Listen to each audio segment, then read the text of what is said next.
curhat lagi nih. Bagi kalian yang punya pengalaman nih, biasanya kalau kalian belum punya anak-anak, itu hal apa yang sering kalian dengar yang bikin kalian sakit hati gitu? Kalau aku dulu tuh sering banget kalau ketemu orang tuh dikatain nggak jago bikin anak. Padahal anak itu ya kalau kita tahu anak itu kan rezeki, mau dari mana kayak gitu kan. Kita kalau sudah usaha terus nggak dikasih kan, kita bukannya kita berkecil hati ya, tapi gimana, sering banget dikatain sama orang nggak pinter bikin anak, sering banget dikatain kamu mandul ya, kamu keturunan tante kamu tuh yang nggak punya keturunan. Sakit banget, memang sakit banget kalau saat waktu promil itu dikatain seperti itu, apalagi mendekati lebaran atau kumpul-kumpul sama keluarga, hal yang pertama kali ditanyakan kayak gitu. Atau ada lagi, nih merawat anak aku aja lucu loh, kayak kamu juga pipinya gemoy gitu daripada kamu nggak punya anak gitu kan. Banyak banget sih kalau promil itu, banyak banget tekanan-tekanan dari suara-suara baik tetangga, keluarga, atau bahkan ibu aku sendiri nih ya. Pernah nih ibu aku, kok kamu rak meteng-meteng, kamu gak hamil-hamil. Terus dianya mungkin dapat omongan dari tetangga, dari siapa gitu kan. Cuma pas itu ibu aku memang di titik, kok nggak hamil-hamil kamunya, padahal kamu udah berapa lama kumpul sama suami kamu gitu kan. Aku dalam hati aku, duh aku gimana bukan. Aku bilang sama ibu aku sambil aku mau nangis sih, nahan tangis sebenarnya ya, Bu, aku ini anaknya ibu. Kalau ditanya kapan hamil, aku juga nggak akan tahu, karena itu kan kuasa Allah kan ya.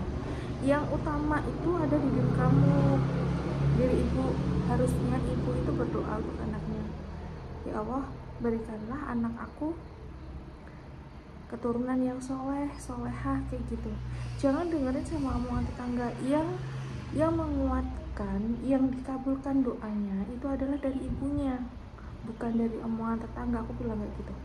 Bener-bener banget kalau promil itu, bagi orang yang belum punya anak itu benar-benar orang ngomong apa itu sangat sensitif banget ya, sensitif banget. Apalagi ibunya sendiri ya,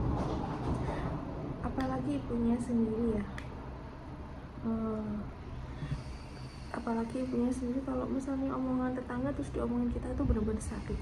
Jadi kita jaga, kalau kayak gitu kita jaga aja, jaga ucapan, jaga jarak kayak gitu. Jaga ucapan, jaga jarak, dan jangan dibikin sakit hati. Aku pernah sih dikatain kayak gini sama mbah-mbah gitu lewat depan rumah. Aku lagi jemur baju, aku nggak punya salah apapun ya, maksudnya kan aku nggak ngatain dia atau apa. Tiba-tiba diem aja di depan rumah, aku sambil jemur baju pakaian. Kamu kamu ki badane sehat waras, delok ke awake koyo ngono, kok meteng-meteng ora iso. Jangan-jangan kamu mandul ya, mandul nih keturunan bule kamu. Sumpah aku habis itu aku tuh nggak jawab, nggak apa. Bukannya aku nggak mau berdebat ya, aku mau bilang apa ke dia juga. Udah, anak kan rezekinya orang, mau jelasin kayak gitu aku udah nggak sanggup ngejelasin sama banyak orang, udah nggak sanggup lagi ngejelasin sama banyak orang. Jadi aku stop aja. Kalau misalnya orang komentar apa nih, komentar A, B, C, aku diem. Tapi aku di dalam kamar itu aku nangis sebegitunya tuh mau promil tuh.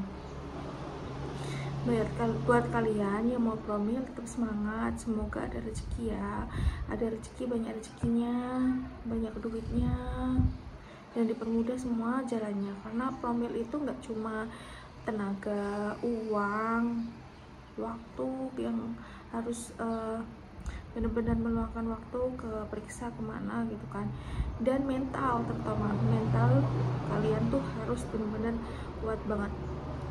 Aku tuh nggak ngebalas sama ibu itu, orang tua itu. Tiba-tiba aku sorenya, kan ibu itu memang kurang mampu kayak gitu kan, tapi omongannya emang dalam banget. Aku bawa amplop ke ibu mbah itu, mbah itu kan. Aku di sana tuh aku nangis sama mbahnya, soalnya dia ngomongnya itu di depan rumah aku, terus ada orang yang lagi nongkrong, maksudnya ibu-ibu yang lagi nongkrong gitulah, yang lagi gibah gitu kan. Jadi aku nggak ngebales, aku nggak mau nerangin, mungkin aku nanti aku nanti dikira berani sama orang tua gitu kan. Sorenya aku datang, aku ngasih amplop ke mbahnya, mbah ini buat jenengan, buat mbahnya.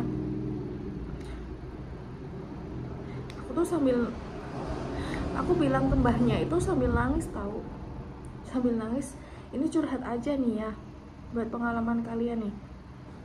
Aku ke mbahnya sambil ngasih amplop, sambil bilang, mbah jangan tanyakan aku hamil kapan, punya anak kapan ya mbah, jangan. Aku sambil nangis sambil di kakinya dia tuh, dia kan duduk di atas, aku di bawah.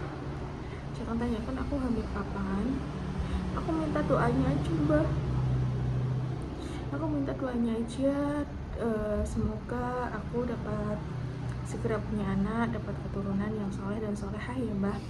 Tapi nanti kalau misalnya mbah ketemu aku, terus jangan tanya lagi aku hamil kapan, cuma doain aja pas mbah sholat itu, atau mbah apa aja, doain aku punya anak gitu kan. Ya namanya promil itu bener-bener berat banget ya kalau misalnya belum punya anak. Sedangkan usia pernikahan aku udah 7 tahun, maksudnya udah tua gitu kan. Aku udah umur tua, maksudnya kan sudah berumur tapi belum punya anak juga gitu kan.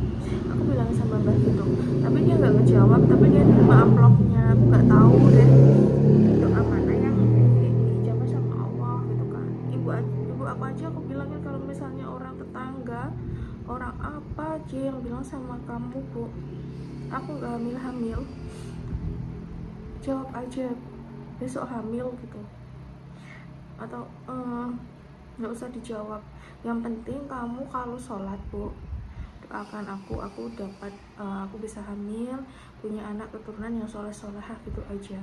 Itu aja permintaanku, nggak banyak. Aku nggak minta uang atau nggak apa, semua uang promil diusahakan aku sama suami aja gitu, nggak minta ke siapa-siapa juga. Sampai aku resign di tempat kerja ya, aku bener-bener resign dari tempat kerja hanya untuk promil nih. Karena kalau misalnya nggak resign, jadwal head aku hari apa itu harus ditentukan kan. Jadwal head aku harus kontrol, head hari keberapa aku harus kontrol juga gitu. Buat kalian pokoknya yang punya masalah, yang lagi promil atau yang belum punya anak, please jangan dengarkan kata tetangga, kayak kata ibu kamu, kata siapapun saudara kamu. Dah, kamu fokus ke promil kamu, bismillah aja. Kalau misalnya ada orang bilang kayak aku tuh, datangin aja ke rumahnya, bilang minta doanya aja. Karena kalau kayak gitu dari omongan hati ke hati gitu kan, sama perempuan juga. Dan tahu nggak yang bilangin mbah aku itu, yang mbah itu, dia juga nggak punya anak. Dia itu nggak punya anak, dia ngangkat anak 3.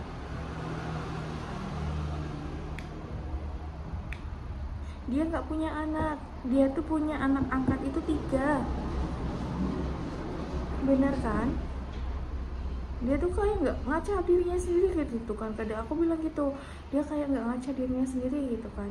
Tapi aku benar-benar aku anak kecil, maksudnya aku yang lebih apa namanya, lebih muda dari dia gitu kan. Jadi aku yang kesana aja deh, minta doanya gitu. Siapa tahu juga doanya dia juga. Terus banyak lagi yang bilang sana kesini gak punya anak, apalagi kalau ngumpul sama temen nih anak aku udah 2, kamu 1 aja belum. Tuh yang paling sakit banget. Makanya aku tuh membatasi bertemu sama orang atau temen yang kayak gitu, yang toksik gitu. Jadi aku kalau misalnya ketemu sama teman sekedar ketemu aja, karena aku nggak mau sakit hati, karena aku nggak mau batin ya. Misalnya aku udah bilang kayak gitu, aku batin yang jelek-jelek juga kan nggak tahu juga kan, namanya kayak gitu, kayak kitanya yang terzolimi banget gitu. Terus aku batin ya enggak. Jadi aku bener-bener mengontrol diri aku biar nggak ketemu sama orang-orang toksik, teman-teman yang toksik itu aku nggak mau. Jadi aku kumpul-kumpul sama orang-orang yang bener-bener maulah care sama aku, mau dukung aku kayak gitu. Jadi orang-orang yang bilang yang saling membandingkan itu aku cegah. Jadi prinsipnya kalau kalian promil satu, jangan dengerin kata orang, dengerin kata tetangga.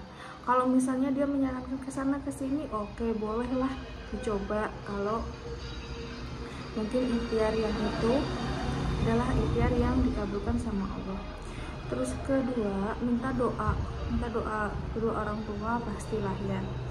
Minta, misalnya ada orang yang bilang kayak apa, udah biarin aja. Yang ketiga, semangat, mental harus kuat. Nangis boleh, tapi jangan tunjukkan ke orangnya. Kamu boleh nangis sekeras-kerasnya, boleh nangis mau mukul orang gitu, tunjuk aja di rumah. Atau kalian kalau punya suami, pukul aja suaminya. Aku emang gitu. Jadi buat kalian semangat banget ya yang lagi berjuang untuk garis 2. Aku berhasil, kalian juga harus berhasil.